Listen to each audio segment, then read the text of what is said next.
le muscle a besoin d'énergie. Pour se contracter, le muscle a besoin de nutriments précis pour suivre le rythme quotidien. Glucose et dioxygène arrivent par le sang. Ils nourrissent les cellules à chaque instant.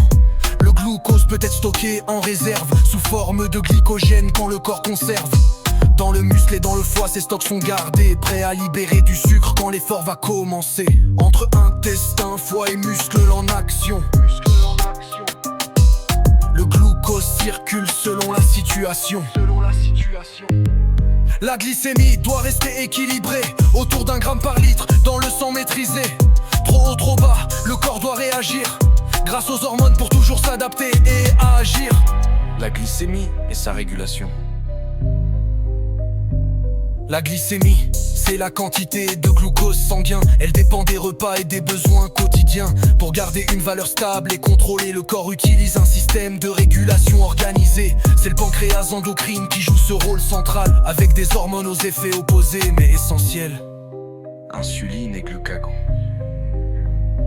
Quand la glycémie monte après l'alimentation, l'insuline est sécrétée automatiquement, hormone hypoglycémiante. Elle fait baisser le taux en faisant entrer le glucose dans les cellules aussitôt. Muscles et foie stockent le glucose capté grâce à des récepteurs spécifiques bien placés. Quand la glycémie chute entre 2 repas, le glucagon agit, lui, ne se trompe pas. Hormone hyperglycémiante, il libère le glucose stocké depuis le foie vers le sang pour réalimenter.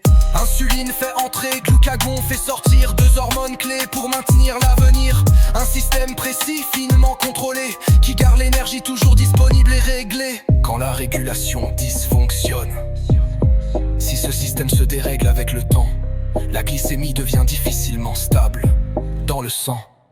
C'est là qu'apparaissent certains diabètes, maladies liées à l'insuline connue et nette.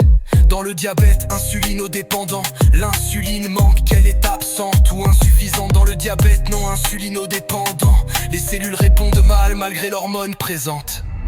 Les notions clés à retenir: hormones hyperglycémiantes, elles augmentent le glucose sanguin.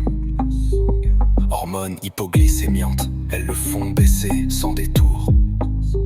Récepteurs membranaires, porte d'entrée du glucose cellulaire. Système de régulation, équilibre permanent est nécessaire. Glycémie stable, énergie assurée, foie, muscle, pancréas bien coordonné. Un équilibre vital, précis, intelligent, pour nourrir le corps à chaque mouvement.